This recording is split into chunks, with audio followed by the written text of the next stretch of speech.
Write two fractions that are equivalent to the given fraction. Pause the video and give this problem a try.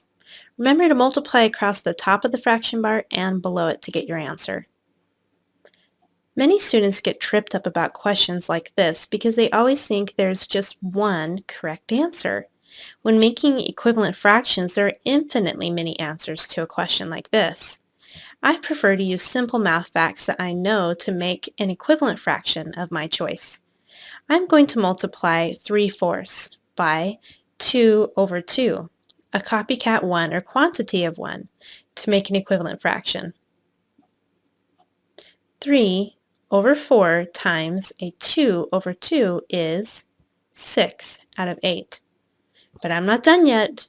Notice that the directions said to create two fractions that are equivalent to 3/4. I'm going to use simple math facts again and multiply this 6/8 by a 3 over 3. 6 times 3 is 18, and 8 times 3 is 24.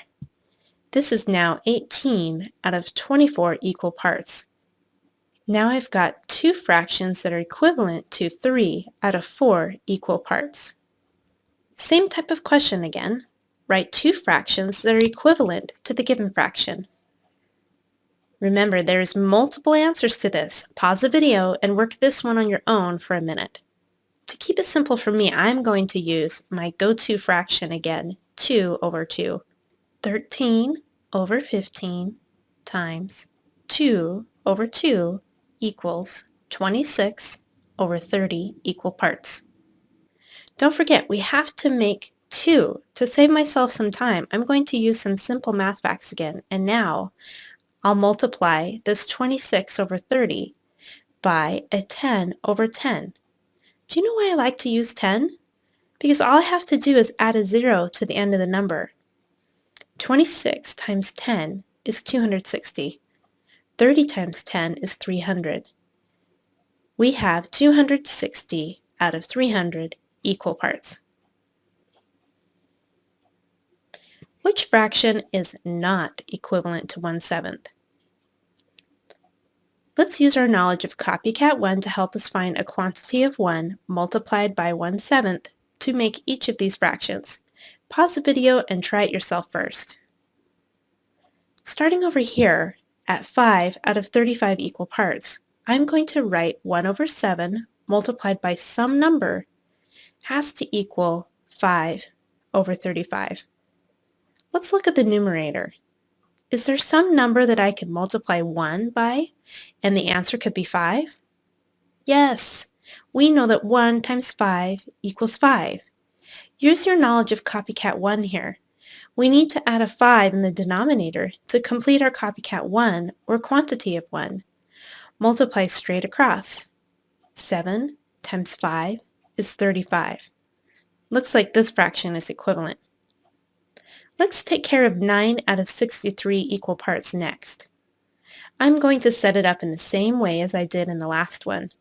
1 over 7 multiplied by some number has to equal 9 over 63. We can choose to start in the numerator or the denominator, but it's your choice. I like starting in the numerator. 1 times some number has to equal 9. What number would that be? Yep, 9. 1 times 9 is 9. According to copycat 1, we need another 9 in the denominator.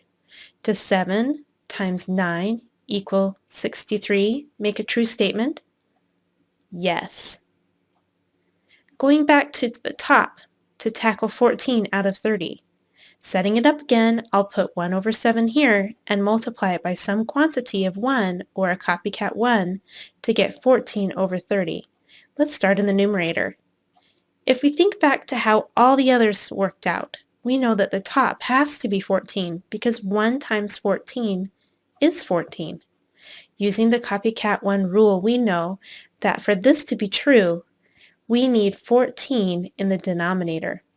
Let's check to see if 7 times 14 is 30. To help me multiply 14 and 7, I'm going to break 14 into a 10 and 4 and multiply both by 7. Then I'll add my numbers together to find out what 7 times 14 is.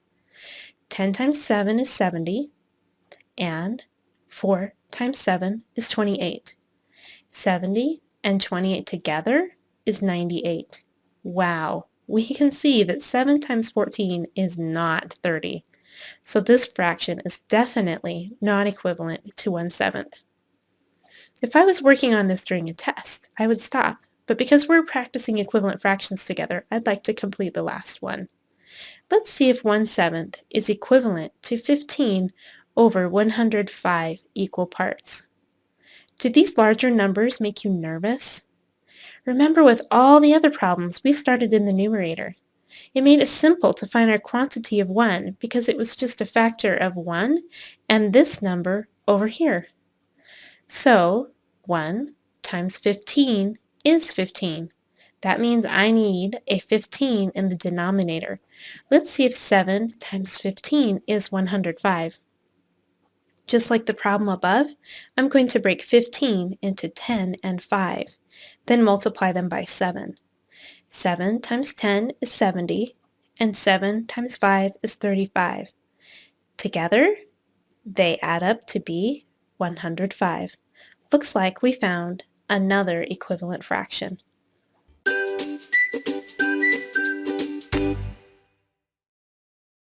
Do you have a child that could benefit from multisensory math?